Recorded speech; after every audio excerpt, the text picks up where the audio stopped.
What's going on, guys? Welcome back to another episode of Trick 10s. This is the 1436 Polarkraft final reveal video. Now, I got this thing ready for paint. I had to clean it up really good. It was pretty dirty. I just thought I was going to end up pressure washing this thing. I had some sticker residue left over, so I hit it with some citrus strip, and well, it took it down to the bare hull in some areas. Wasn't a big deal, but if you guys want to get down to bare metal, I definitely recommend that you check out citrus strip. This stuff worked perfectly. I had to come back and sand it. I got the DA sander with some 400 grit. Just wanted to rough it up a little bit, make sure that our paint is going to stick and adhere good to this aluminum. It was a pretty dirty boat. I did pressure wash inside and outside, let it dry overnight, came back the next day, and then we started doing all this sanding. It's really a pain in the butt on these riveted holes because all those rivets make it hard to sand. I got it cleaned up really well, came back and hit it with some acetone, wiped it down. It was dark, but I decided I was going to send it. I was going to paint this boat. It's not a very big boat. It wasn't that big of a deal. The paint cans that we used are the smoke gray Rust-Oleum. They have the different head on it where you can turn the nozzle and get the spray on it. It's very easy to paint. I painted all the sides, the back, and up underneath the front, and then the interior rail too.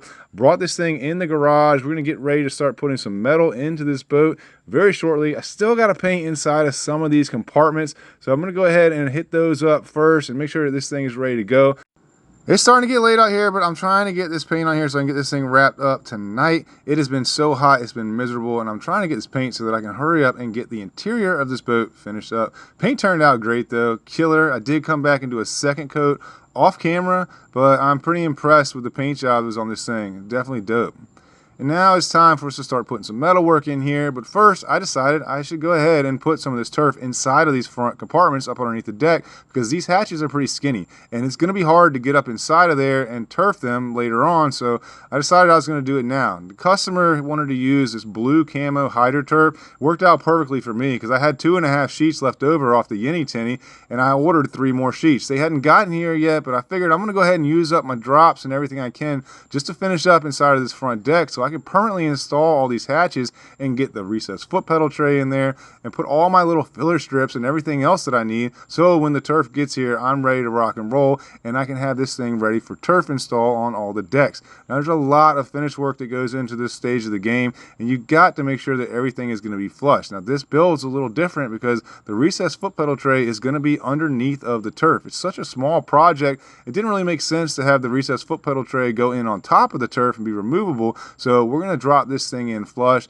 and it just gives it a little bit more character and a little bit more flair, and it looks a whole lot cooler just seeing the interior of it instead of having the flange on it. I put a lot of rivets in here, but everything is countersunk, and that way there's no ribs or any uneven floors anywhere in the deck, and when we get ready to install this turf it should just be one long smooth piece.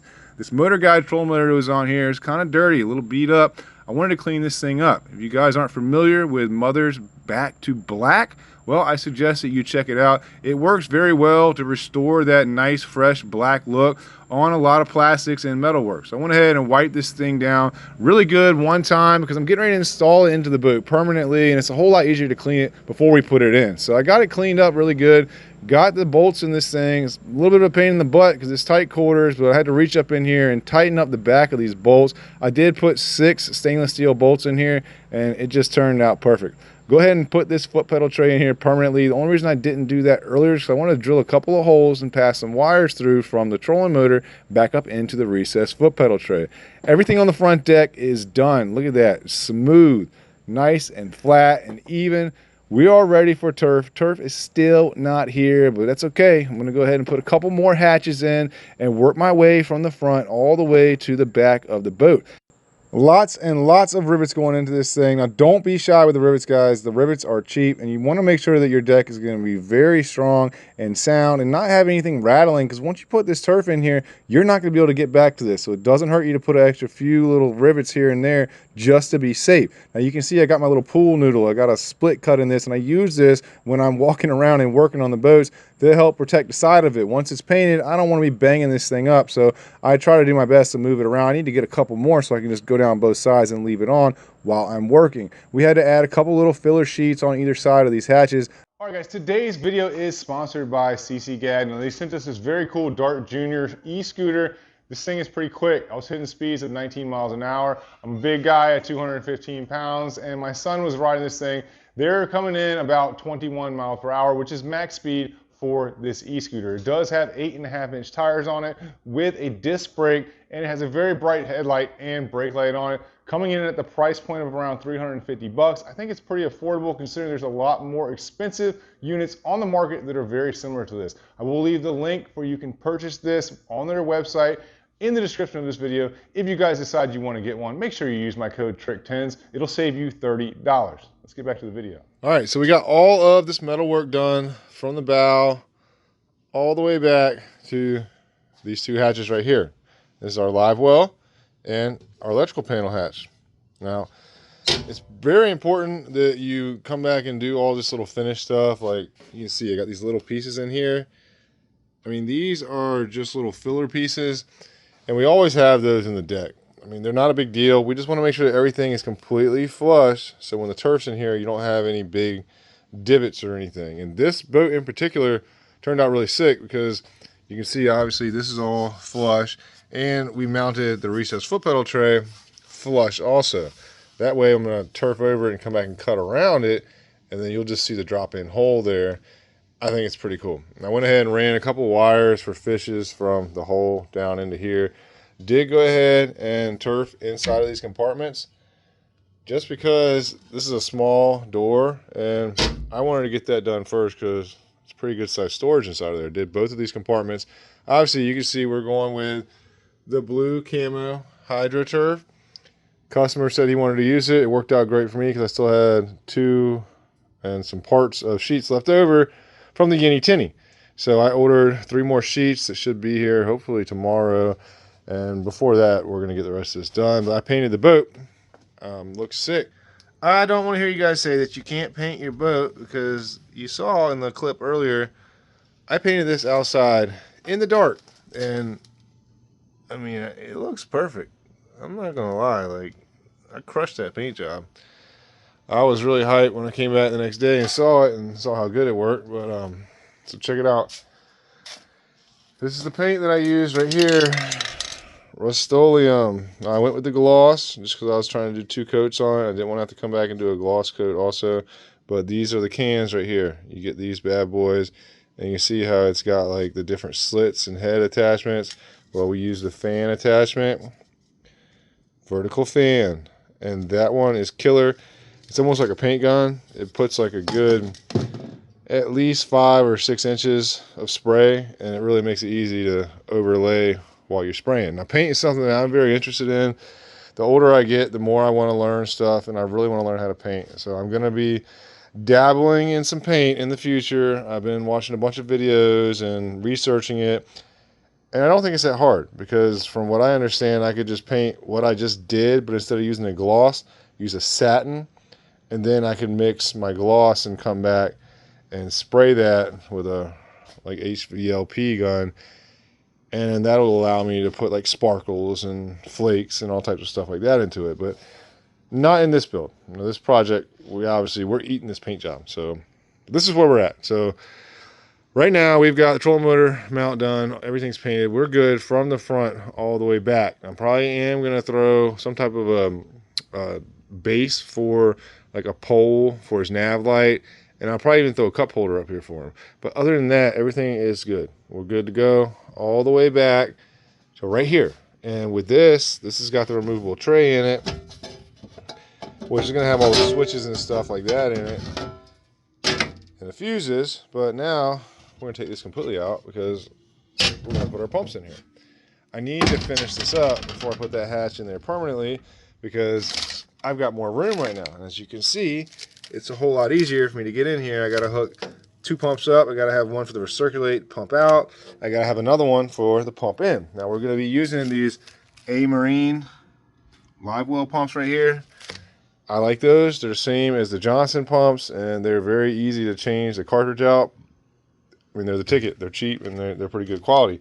So that's what we're going to do. I'm going to go ahead and get this all hooked up before I put these 2 hatches in here permanently. Now, I'm going to come back and do the wiring later on, but that's not a big deal because I can get in here easily and do that. But I need to be able to get up in here and, you know, put my 5200 around all the fittings and stuff that are going into the live well. So with that being said, I'm going to put you guys back on the hyperlapse. I'm going to go ahead and get all these pumps and hoses and everything finished up, and then we'll get these 2 hatches install permanently. Now you can see, like I was telling you how we were doing a little filler pieces. Well, I went ahead and got Austin to weld onto this, add 3/4. You see that? And that's because we need to fill that void right there. Same thing with this one. I just did a short piece because when we drop it in, it's like a puzzle. Everything fits together and it makes everything nice and smooth. So this should be an extremely clean turf job. Everything is just like perfectly flat, so it helps out big time. Anyways, I'll put you guys on the hyperlapse and we'll circle back after we get this live well done. Let's get back to work.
guys, so we got everything done as far as the metal work. We're ready to turf this rig now, finally. You see I got all my little pieces. Everything's all pieced together. It's nice and smooth all the way from the transom all the way up to the bow of the boat. Now I did throw some cup holders in here, and the reason for that is to help me pass wires in here. And you can see inside of here, there's his transducer cable and power cable for his Garmin unit that's going to be up here. And I did run the wires for the LEDs and the bilge and stuff like that all the way up here into the switch panel. They're right up underneath there. So, oh man, that was a lot of work. It's kind of late tonight. You can see it's dark outside, but I really want to put this turf in here because I really want to finish this rig up. So I'm going to go ahead and start turfing this thing. I'm not 100% sure if I want to start with one sheet down the middle or start with a sheet on the side, but that's what we're about to figure out right now. I'll put you guys back on the hyperlapse and we'll get this thing finished up. Let's get back to work. All right, so I decided to start in the corner of our vertical wall. That way I can keep it as one piece across the vertical of the face of the floor going in here. And I think that works out a lot better because I didn't really want to have a seam in there. The way these sheets run are 40 by 60 inches. Now we missed the bigger sheets. They are offering these in the 47 by 87, but they're not available for another month and a half, and we didn't want to wait. So we went ahead and ran with what we got, and by doing it that way, it made us have a couple more seams in this deck, but it wasn't a huge deal. Now there's a lot of hatches inside of this front deck. There's a ton of trim work that I had to do around all of the hinges and the edges of the hatches. I went ahead and jumped to the back of the boat. This one I did a little bit differently. I went ahead and started all the way on the side, and that did make me have to come back with like a 3-inch piece and going on the vertical wall. It wasn't a big deal, but that's the way the sheets worked out. Now I was trim cutting a lot of stuff, and these side panels right here, they were perfect. This is the way that I like to do them, is I like to roll them from the bottom up and over and then back to the sidewall and come back and trim cut across the hull. It just makes for a whole lot cleaner and a lot smoother look for the whole entire turf. Now this floor piece in here, I cut this about a 1/2 inch big. You guys got to learn how to tuck this stuff. It's got to be tight because it will shrink as soon as you pull the sticky back off of it. This one turned out very well. Did not have to do any trim work at all as far as razor blade cutting in the floor itself. A couple more pieces to finish up along the sides of the hull, and the turf is done. It turned out sick. It's pretty simple to install the camo turfs. It's a lot easier to hide the seams when you're using something like this. All right guys, so check it out. Batting 1,000 with the turf installs, guys. This thing turned out sick. This blue camo HydroTurf, it looks amazing in here, and it just turned out great. I mean, I didn't really have any issues with it. It's a pain in the ass to install just because it's turf. I mean, you got one chance in it, and you got to make it right. But look, I mean, we got all these pieces in this drop down section right here. They're all rolled corners. You're not going to see anybody else on YouTube doing this because it's hard, but the finished product looks 1,000 times better. And you can see all our seams down here in this floor. It's tight. Now, the more turf that I install, the better I get at it. And I'll tell you right now that this floor piece in here, I did this last, and I made this piece a 1/2 inch longer than the actual measurement, because from here to this section right here was 33 inches. I cut that floor piece 33.5 in that direction, and I forget the other one, but I cut it a 1/2 inch long that way too. And the way I install this, you start tight up in your corner and you tuck it as tight as you possibly can, get your corner right. I went all the way across his face, tucking it as tight as I can. When I got to that side, about 8 or 10 inches away, I went ahead and rolled it up like a wave and tucked that corner and then forced it down, and it sits in there nice, and it puts tension and pressure against the sides to hold it in there. Same thing with the back. It's a little tricky, but I'm telling you, this turf will shrink once you take the backing off of it. So it's important that you cut this stuff at least a 1/4 inch big. I did a 1/2 inch big with this one, and it worked out perfect. So it's an art. It really is. I mean, the first couple of turf jobs I did not turn out as good as the turf jobs that I do now, but it's a learning curve. Now look, this is our seat base right here, and look at how clean that thing is. Super clean.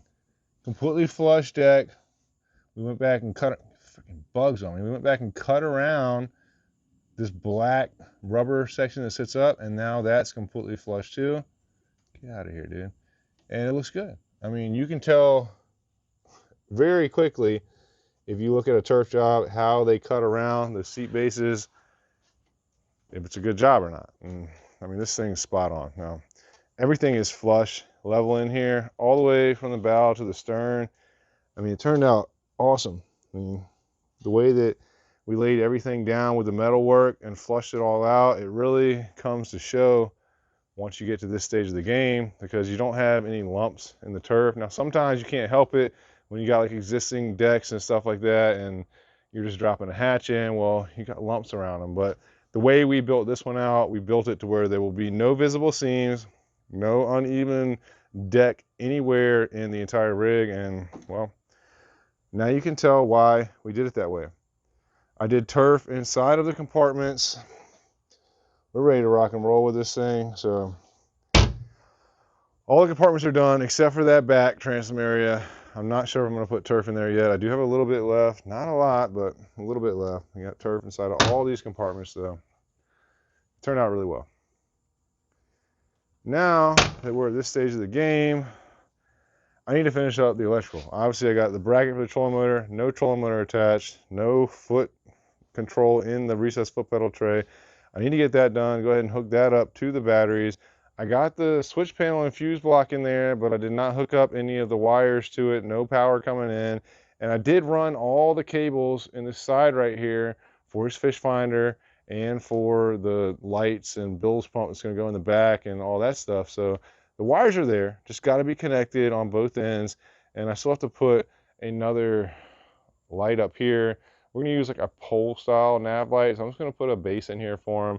And I'm probably going to put another cup holder up here for him somewhere, just because the only cup holders he has are port and starboard back here.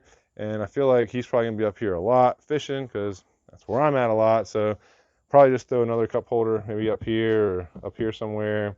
Probably do cup holder, and then right in front of that we'll do his post for his front nav light, because he's got to have a front nav light. And then we're going to install some lights in here. Now, these were some lights that I got from Custom LED Inc. that he gave me, and he told me I could put them in my boat or sell them to somebody, and I'm going to give this guy a crazy good deal on them.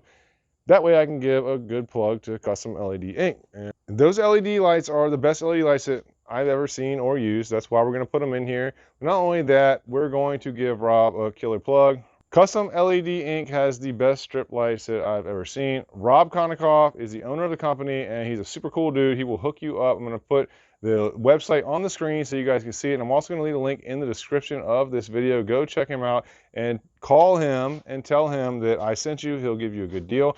But the lights that we're putting in here are white and blue, and they're going to be hooked up on a three-way switch. That way we can flip-flop between the white and blue. It's going to be sick. I gave the customer a good deal on them because I basically got them from free, and I wasn't putting my own rig, but you know, it's not really that serious. I'll get some other lights from my rig.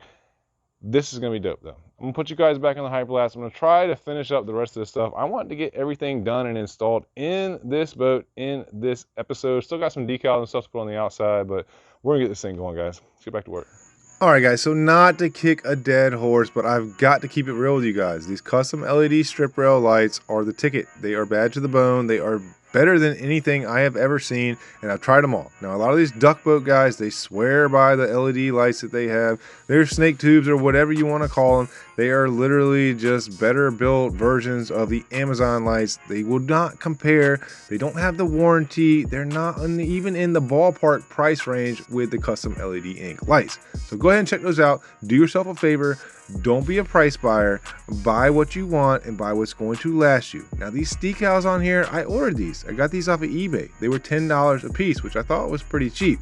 Not as cheap as my normal guy, but he told me that he's in the process of moving and he's not going to be able to cut me anything for at least 4 or 5 weeks. So I went ahead and ordered these off of eBay, and it was pretty cool. You got to pick the font you want. You got to put in your own logos, your own letters, whatever you wanted. And I got 2 of the Polarkraft logos for the back of the boat. And I really like the blue with the black fade. I think it looks really good and it matches the boat pretty well. Now it's time for me to hook up all of the switches in here. I got all the wires already ran, but It takes time, guys. This stuff is when my brain is in cruise control and I'm just wiring everything up because I've done this 1,000 times. I'm gonna put some handles in here. We have 7 of the black compression keyed handles, and these things are nice. These are the best ones that I have found. They're the only ones I sell besides the ones with the chrome on them, which are $5 more. But these are cream of the crop. Now I'm hooking up these LED strip rail lights. I went ahead and installed them, but I gotta hook them up. And I'm hooking both of them together and running a single wire with a red and a black back to the switch panel because I'm gonna hook this up into a 3-way switch. That way we will be able to flip-flop between the white and the blue colorway. Went ahead and hung the motor, and now we're gonna drop in these cup holders, port and starboard. This is just some of the finishing touches on the rig. Still got a little bit of electrical to do because this wiring just takes forever. It's very demanding, and it's critical that you get this stuff done the right way. Everything is done with heat shrink connectors and marine grade wire. Now you only got to do this once if you do it right, and you won't have to worry with it again. You can see here, got the LED lights working. They're pretty dope. And we got the blue ones on now. And you can flip flop between the blue and white with the same strip light and the same switch.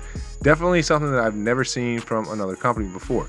Now I'm gonna go ahead and pop some of this foam out of here. I drilled a hole. I'm getting ready to install his front nav light and cup holder. And I need to dig some of this foam out of here because I gotta be able to pass the wire from the front center hole. That gets us into our starboard side where we're going to be installing a ram swing arm, and we're going to be putting a Garmin graph up on here. And I had to pull the wires up through the side. And then we're going to install this trolling motor permanently. I went ahead and cleaned this thing up pretty good. It's been sitting for a minute. I'm going to go ahead and I'm going to screw this foot pedal into the tray, and I'm going to end up turfing it eventually. But I did go ahead and run the power cables back. I hooked this up into a 60 amp breaker, and then I hooked them directly into the battery. Threw some more decals on here. Now, these black decals that my guy hooked me up with, they look so good up against this smoke gray hull. I'm really digging this. It looks really dope. Got this turf up on this foot pedal. It's kind of like a little cool foot. It's something the customer asked for, so I wanted to make sure that I could get that done for him. Last thing is to install all of the 1/2-inch drain tubes onto the hatches and run them down to the bottom of the hull. All right, guys, so she is finished, and man, this thing looks sharp. We'll start up here at the front, give you all the quick run through. It's got this motor guide, 12 volt. This is the X3 45 pound. It's a sweet motor. They don't make these anymore. They obviously went out of business last year, but it's perfect for this little 1436. Up in the front, we've got a post right here. This is for his front nav light. So he can take it in or out when he wants to use it. Cup holder right here. Recessed foot pedal tray in the middle. I did go ahead and throw a little extra piece of turf on top of there. Look. Trolling motor is hooked up and working. Makes it nice, like a little cool foot in there. And then port and starboard, we both have a storage compartment in here. This one is kind of small. It basically stops right here. It's got a wall right there. The one on that side runs from the side of the boat all the way over to here. So that's a big storage compartment over there. Right behind that, we've got a seat base right here. We can put his pole seat in there. If he wants to have a pole seat or butt seat, whatever he wants. And then this one right here, it holds our batteries. And he's got an optimal battery in here. And he's got this little Berkeley battery, and I'm not 100% sure that that battery's gonna be strong enough to power all the stuff that's in here. We do got a graph on a swing arm there. He's got a bilge pump. He's got 2 pumps for the live well. He's got these LED strip lights in here and the nav lights. So it's a lot of stuff just for that one battery to keep up with. But if it doesn't live up to what it needs to, well, I got a good deal coming up on some lithium batteries. I might be able to hook him up with one of those. But look, he's still got storage inside of there. Port and starboard of the batteries. Sweet compartment. Behind that, we've got his live well. This is the only thing we really didn't mess with in the boat. His stock live well. And we did hook up all new plumbing for it. He's got the flow right in here, so you can pump water in or recirculate it in here. And he's got a fill on that side right there. And right next to that is our switch panel hatch. All our switches are in there. Now this switch right here is a different style switch because these are just single switches, and this is like a 3-way switch. So you can go one way and that turns on the blue lights, or you can go the other way and it turns on the white lights. But that battery is not charged, so I've had it on the charger for about 2 hours. It's not charging very good. So I'm gonna hook that up to the other battery and show you all the lights in just a second, but I don't know. That battery might be on its way out. And then behind that, It's got a big storage compartment in here. Good size. You fit a lot of tackle inside of there. All these compartments, they do have turf inside of them. He's got a good sized floor in here. And this floor is almost 3 foot square. And he's got some decent sized catwalks in here. These catwalks are about 11.5 inches wide. He can lay his rods up here on the sides because obviously there's nowhere in this boat to put rods up inside. There's no rod locker. You got catwalks on either side. You can lay your rods up there. Got a cup holder, port and starboard. And we've got his graph over here. This is a Garmin 73 SV. It's on a ram mount, and it's kind of nice like that because he can flip it around either way when he's up in the front of the boat. And this back deck, we've got a big hatch here. And this is the original bench seat. Obviously, we put a floor inside of here. We've got turf inside of here, and this is going to be a big storage compartment also. Lots of tackle going here, whatever he wants to put inside of here. This back compartment turned out really cool. Now he's got a big area right here. It's like a splash well, and this allows for wiring and stuff to run through here, and it's still able to lock this because inside of here, you got a gas tank that's going to go in here. I went ahead and threw some turf inside of here, and I split this side off just because the bilge is over there. I didn't really want his stuff to just be banging into that bilge. I'd rather have that separate. He could throw something over here like maybe a fire extinguisher or something if he wants to, but I wanted that to be protected. That way that you know for sure that that bilge is not going to get damaged, because it's pretty important that if you need that bilge to work, that it does work. So we kind of split that off and made that a separate gas tank. He's got room in here for a little bit of storage for rain gear or something if he wants to put something back here. But all in all, the thing turned out sick. I went ahead and installed his motor on here. He's got a little mini jacker, and I painted all of this obviously and put the motor on there. It's sitting pretty good. It's about a 1/2 inch above the bottom of the boat. He might be able to bring it up a little bit, but I'm gonna let him take it out and test it now that we've added some more weight into here, and he'll figure out his sweet spot on what he wants to do with this motor. But this Johnson motor is old school, but very reliable. And if you guys are running one of these, then you obviously know that this thing is a workhorse, and it's probably not gonna ever let you down. These 9915s and the Yamaha 9915s from the late 90s, early 2000s are pretty much invincible. I mean, you can't really kill these things unless you just super neglect them and you just don't care, because it doesn't take much to keep this thing up and running. Regardless, this build turned out sick, man. The colorway is awesome. Now, I had 5 sheets of the HydroTurf in here. This is the blue camo. These sheets are a little smaller. They run 40 by 60 inches. And I had a total of 5 sheets in here. Now I did have like 2 other little pieces that were maybe 16 by 20 inches, but I still have a couple drops left over. But if you're looking to turf a 1436 and you want to use some of the smaller sheets that are 40 by 60, you're gonna need 5. If you're gonna use the bigger sheets that are like 47 by 86, you might be able to get away with 4. I think you could definitely do this with 4 sheets. And I did turf inside of all of these compartments. So there's a lot of turf inside of this rig. You can see on this side over here, it's got lots of storage inside of here. This is his big compartment that runs all the way over to this side right here. So he's got about a 24 by 40 space inside of there of storage. It's probably going to be for all his life jackets, throwables, and stuff like that, because it's not very deep, because the front of the boat does roll up, but it still has a lot of storage in here. So we optimized it the best that we could, and I'm happy with the way the whole build turned out. Thing looks really good. All in all, for a 1436, I don't think you can get any better than the Polarkraft. All right, guys, so last but not least, I did want to show you this switch panel and fuse block we got in here inside of our electrical panel hatch. This is very nice. The way to do a lot of these builds, and look, you can pull this out in case you need to get back here. You can access the pumps for the live well or run new wires if you need to. I showed you earlier that this little Berkeley battery wasn't quite holding a charge, so I've got it hooked up right now, and I just wanted to show you guys how these lights work, because all I did with this little nightlight switch panel, I just popped one of these switches out and I put in a 3-way switch. Now I will leave a link in the video description of this switch and this switch right here, and if you use my code TRICK10s when you purchase from Nightlight, you will get like a 6 or 7% discount, and that also helps me out. But this is very simple. 3-way switch, you turn it one way, the white lights come on, turn it the other way, and then the blue lights come on. And these lights are sick, man. These are the custom LED white and blue lights, and they're not as bright as they should be because this battery is on its way out or something, so it's pretty much just running off the power from this old Black & Decker charger I got hooked up to them. But it's pretty cool the way it's hooked up, and it's pretty simple to do, guys. You guys can do this if you want to have these lights in your boat. This switch literally took me like 2 minutes to hook up inside of here. It's very simple. The plugs on the back of this, it's a 7-pin connector, and basically the outside 4 kind of crisscross, and then you have your power coming in to 2 different lines, and that crisscross just switches the polarity from positive to negative, and it changes them from white to blue. Not that hard, guys. Anyways, I just wanted to show you all how that works, and if you guys are interested in getting some of these lights, go check them out on customledinc.com. All right, guys, so another project done. Polarkraft 1436. I mean, if you're looking for a 1436, the Polarkraft, in my opinion, is by far the nicest 1436 hull I've ever seen. I mean, with the plastic transom, the dual gusset braces on the transom, and it's pretty well constructed. Everything in it was pretty square.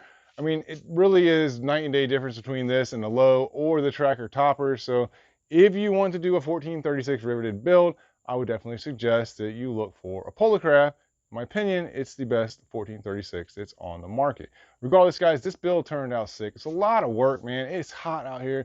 It's 100 degrees. It's been killing me, and I'm trying to do my best to pump out these builds as fast as possible. I know that I haven't had a video for you guys recently because it's just been hot. I've been busy. 4th of July, we went out of town, and I'm just trying to behind the 8 ball right now, but I'm getting ahead. I'm about to start dropping some more videos to you guys, so I hope you guys stay tuned for that. I do appreciate you guys watching, sticking around with me, and hanging out to the end of this video. Hit that like, subscribe button. Let me know what you think about this rig. It's pretty cool for a 1436. I know a lot of you guys are probably building rigs that are similarly sized to this, so I want to hear about it in the comments. Anyways, guys, hit that like, subscribe button, leave a comment. I'll see you guys in the next one. Let's get back to work.